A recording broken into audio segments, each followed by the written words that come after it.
അപ്പോൾ United കോച്ചിനെ sac ചെയ്തു. വലിയ അത്ഭുതമൊന്നുമില്ല. ചെൽസി അവരുടെ കോച്ചിനെ പുറത്താക്കി, പിന്നെയാണോ യുണൈറ്റഡ്?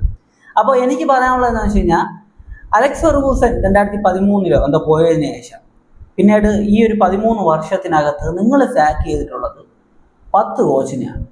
എന്താണ് ഇതുകൊണ്ട് നിങ്ങൾ ഉദ്ദേശിക്കുന്നത്? യുണൈറ്റഡ് മാനേജ്മെന്റ് ഇതുകൊണ്ട് എന്താണ് ഉദ്ദേശിക്കുന്നത്? 10 കോച്ചിനെ 13 വർഷത്തിൽ സാക്ക് ചെയ്യുക.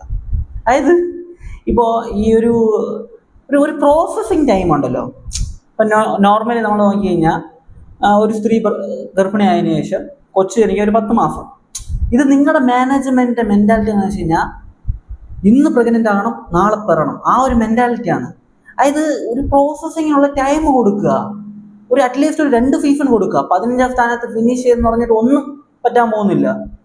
2 സീസൺ കൊടുക്കുക. കാരണം ഇപ്പോൾ സാക്ക് ചെയ്തു, ഇനിയൊരു കോച്ച് വരും. എന്ത് ഗുണമാണ് ഉണ്ടാകാൻ പോകുന്നത്? ഈ ഒരു സീസണിൽ കൂടിപ്പോയ ഒരു 8ാം സ്ഥാനത്തോ 10ാം സ്ഥാനത്തോ എല്ലാം ഫിനിഷ് ചെയ്യും, അത്ര തന്നെ. അത് കഴിഞ്ഞ് പിന്നെ അടുത്ത സീസണിൽ അപ്പോഴും ഇതേ കഥ തന്നെ. ഇത് തന്നെയാണ് ഇങ്ങനെ നടന്നുകൊണ്ടിരിക്കുന്നത്. ഫുൾ സീസൺ കൊടുക്കുക. ഒരു കോച്ചിനെ കൊണ്ടുവന്നോ ആ കോച്ചിന് ഒരു ഫുൾ സീസൺ കൊടുക്കുക. പെർഫോമൻസ് മോശമാണെങ്കിൽ മാറ്റുക. ഇതങ്ങനെയല്ലേ, എപ്പോഴും ഇടയ്ക്ക് കൊണ്ടുവരും, ഇടയ്ക്ക് പറഞ്ഞു വിടും. ഇപ്പം ഈ ഒരു അമോറിമിനെ എന്നെ സംബന്ധിച്ച് ഈ ഒരു സീസണിൻ്റെ സ്റ്റാർട്ടിങ് വളരെ മോശമായിരുന്നു. അദ്ദേഹത്തിൻ്റെ ടാക്ടിക്സുമായിട്ട് അങ്ങനെ സൂട്ടാകുന്നില്ലായിരുന്നു. ഇപ്പോൾ അദ്ദേഹത്തിൻ്റെ ടാക്ടിക്സുമായിട്ട് കുറച്ച് ആ ടീം നന്നായിട്ട് കളിക്കാൻ തുടങ്ങി. കുറേ എണ്ണം ആഫ്രിക്കയിലോട്ട് കെട്ടിയെടുത്ത് പോയി, പിന്നെ കുറേ എണ്ണത്തിന് ഇഞ്ചുറിയാണ്. അപ്പോൾ ഒരു സ്ട്രഗ്ലിംഗ് പീരീഡിലാണ്. അത് മനസ്സിലാക്കിയിട്ട് മാനേജ്മെന്റ് അതിനനുസരിച്ച് ഡിസിഷൻ എടുക്കണം. പറഞ്ഞു വിട്ടു, ഇനി ഒരു കോച്ചിനെ കൊണ്ടുവരും. ആ കോച്ച് ഇനി ഈ ഒരു സീസൺ ഇങ്ങനെ തട്ടിമുട്ടിയൊക്കെ അങ്ങ് പോകും. അടുത്ത സീസണിൽ കുറച്ച് പ്ലേയേഴ്സിനെ മാറ്റിയിട്ട് കുറച്ച് പ്ലേയേഴ്സിനെ കൂടെ കൊടുക്കും.